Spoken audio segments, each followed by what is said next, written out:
Halo pemirsa GPR TV, dari Sabang sampai Merauke, dari Biagas hingga Pulau Rote. Bertemu lagi bersama saya Moda Azari Disak dalam program Kominfo Distro. Halo pemirsa GPR TV, dari Sabang sampai Merauke.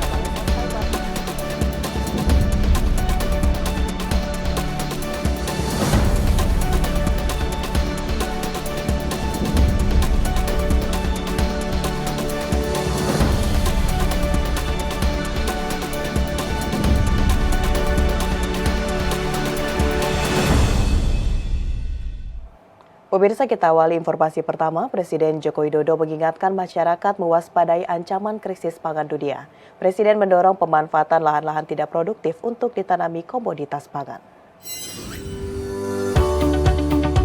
Pemerintah tengah melakukan berbagai upaya dalam mengantisipasi krisis pangan global. Sebelumnya, Menteri Luar Negeri menilai angka krisis pangan cukup mengkhawatirkan dan diperkirakan 179 sampai 181 juta orang di 41 negara akan menghadapi krisis pangan. Selain itu, Lemhanas RI juga menyebutkan bahwa krisis pangan akan berpengaruh dengan 2 miliar orang yang sebagian tinggal di Asia. Oleh karena itu, Presiden Joko Widodo mengimbau kepada masyarakat agar lahan kosong yang tidak produktif untuk segera diproduktifkan kembali. Lahan kosong tersebut dapat ditanam tanaman pangan dan memilih komoditas dengan hasil panen yang cepat seperti singkong dan jagung. Dengan memiliki ketahanan sumber pangan sendiri, Indonesia dapat mengurangi ketergantungan dengan pasokan yang ada di pasar. Strategi yang tengah dilakukan pemerintah saat ini seperti meningkatkan kapasitas produksi, diversifikasi pangan, dan substitusi impor. Selain itu, hal yang dapat dilakukan adalah dengan mengkonsumsi bahan pangan alternatif pengganti komoditas impor, seperti mengganti konsumsi berbahan dasar gandum dengan yang berbahan dasar sorghum, sagu, dan singkong. Mengganti bahan pangan impor dengan bahan pangan lokal dapat mengurangi ketergantungan importasi bahan pangan dari pasar global. Inilah kenapa kita ingin lahan-lahan yang tidak produktif itu diproduktifkan. Urusan cabai, ini harusnya rumah tangga di desa-desa itu bisa nanam itu. Di polybag atau di pekarangannya sehingga tidak ada yang namanya kita ini kekurangan cabai atau harga cabai naik drastis. Menteri Sosial Tri Risma hari ini mengajak segenap warga Indonesia melakukan hening cipta serentak selama 60 detik, tepat pada Hari Pahlawan Kamis 10 November 2022. Hening cipta selama 60 detik ini secara serentak dilaksanakan di Jakarta pada upacara ziarah nasional di Taman Makan Pahlawan Nasional Kalibata sebagai titik komando. Dalam rangka memperingati Hari Pahlawan 2022, Kementerian Sosial mengimbau kepada seluruh rakyat Indonesia secara serentak untuk mengheningkan cipta. Selama 60 detik pada tanggal 10 November 2022 pukul 8.15 waktu setempat di seluruh Indonesia. Menteri Sosial Republik Indonesia Tri Risma hari ini menyampaikan himbauan tersebut dilakukan sebagai bentuk penghargaan mengenang jasa para pahlawan, serta berdoa bersama untuk para pahlawan yang telah gugur dalam memperjuangkan negara kesatuan Republik Indonesia. Sekedar informasi, himbauan heningkan cipta selama 60 detik dilakukan di 3 titik utama, yakni pertama, pusat Jakarta pada upacara ziarah nasional di Taman Makam Pahlawan yang ditandai dengan dibunyikannya sirine selama 1 menit dengan mengutamakan protokol kesehatan.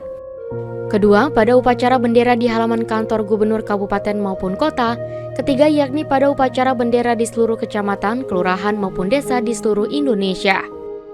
Sebelumnya, Presiden Joko Widodo juga telah memberikan gelar Pahlawan Nasional 2022 kepada 5 tokoh pejuang bangsa yang telah mendedikasikan dirinya secara penuh dalam mempertahankan kemerdekaan dan kedaulatan Negara Kesatuan Republik Indonesia.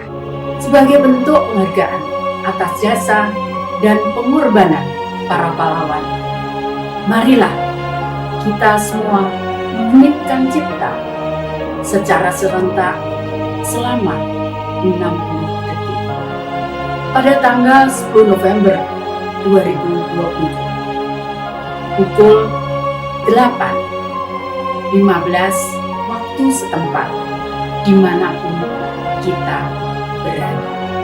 Jadikanlah semangat dan nilai kepahlawanan menjadi teladan di setiap langkah kehidupan kita bersama.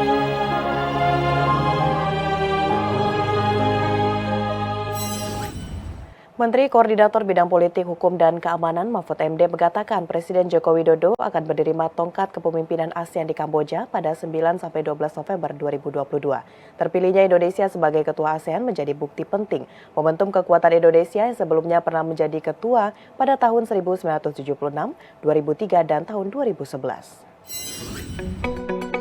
Menteri Koordinator Bidang Politik, Hukum, dan Keamanan Mahfud MD akan mendampingi Presiden Jokowi pada konferensi tingkat tinggi ASEAN di Phnom Penh, Kamboja pada 9 hingga 12 November 2022 mendatang, di mana Indonesia akan menjadi tuan rumah KTT ASEAN pada tahun 2023. Kepemimpinan Ketua ASEAN digilir berdasarkan abjad nama negara dalam bahasa Inggris. Mahfud MD menyampaikan bahwa isu strategis yang akan dibahas di forum itu antara lain kerjasama bidang demokrasi dan hak asasi manusia, penegak hukum, kerjasama bidang intelijen dan keamanan bersama. Dalam keterangan pers di kanal YouTube Kemenko Polhukam, Mahfud MD menyebut ASEAN merupakan forum yang sangat dihormati di dunia internasional. Netralitas ASEAN di forum dunia mampu membangun kedamaian dan hubungan baik antara bangsa-bangsa dan harus diperkuat. Isu lain yang akan menjadi fokus Presiden Joko Widodo di Kamboja nanti adalah isu Laut Cina Selatan, perdagangan manusia, konflik Myanmar, dan isu lainnya. Menko Polhukam menyebut akan memberikan kabar terbaru dari agenda yang dijalankan Indonesia selama berada di Kamboja. Sebagai Ketua ASEAN, Indonesia berperan penting dalam membangun dan memperkokoh hubungan dengan mitra eksternal ASEAN demi kepentingan ASEAN, serta netralitas dalam membuat kebijakan dan kesepakatan, juga membangun situasi yang aman dan damai demi kesejahteraan rakyat. Anggota ASEAN terdiri dari Brunei Darussalam, Kamboja, Indonesia, Laos, Malaysia, Myanmar, Filipina, Singapura, Thailand, dan Vietnam. Teranyar Timur Leste Tengah mengajukan diri menjadi anggota sejak 2011 silam. Nah, saya akan ikut dalam rombongan Presiden untuk hadir di KTT tersebut, dan tentu saja apa yang ingin dicapai di dalam KTT tersebut adalah prinsip dasar yang sudah dicanangkan sejak lama, yaitu membangun wilayah yang damai dan aman untuk kesejahteraan rakyat di kawasan ASEAN. Sekarang sudah tambah lagi ASEAN-nya, bertambah, kemudian ada ASEAN Plus dan sebagainya. Itu semua intinya membangun situasi yang damai dan aman demi membangun kesejahteraan rakyat. Pemirsa, Menteri Perhubungan Budi Karya Sumadi terus mendorong standar kompetensi dalam mendukung industri penerbangan. Tentunya melalui terobosan kualifikasi dalam aviasi, keselamatan, keamanan, dan layanan pengelolaan, serta audit. Industri penerbangan di Indonesia memiliki peran yang sangat penting bagi dunia penerbangan, terkhusus dalam meningkatkan mobilitas masyarakat serta kualitas sumber daya manusia pada sektor penerbangan. Untuk itu, Kementerian Perhubungan terus berkomitmen dalam mendorong pemulihan industri penerbangan melalui berbagai kegiatan penunjang, salah satunya melalui peningkatan standar kompetensi personel pada sektor penerbangan. Komitmen tersebut disampaikan langsung Menteri Perhubungan Budi Karya Sumadi pada fokus group discussion peningkatan kompetensi standar dalam mendukung pemulihan industri penerbangan dengan tajuk Pulih Lebih Cepat, Bangkit Lebih Kuat. Budi Karya Sumadi menilai dalam meningkatkan dunia penerbangan pasca pandemi perlunya terobosan baru, yakni seperti perlunya sertifikasi dan kualifikasi dalam dunia aviasi, khususnya dalam bidang keselamatan, keamanan, pelayanan, dan audit. Budi Karya Sumadi juga menjelaskan pihaknya telah bekerja sama dengan Presiden International Civil Aviation Organization untuk memberikan pelatihan-pelatihan terkait keselamatan, keamanan, dan pelayanan. Nah, oleh karenanya relevan untuk dibentuk bagaimana insan-insan perhubungan di dunia aviasi ini secara profesional mengetahui dan memiliki kualifikasi, apakah itu dalam keselamatan, keamanan, layanan, surveillance, dan juga audit. Pemirsa, setelah jeda pariwara, kami akan kembali dengan berbagai informasi lainnya. Tetaplah di Kominfo Newsroom.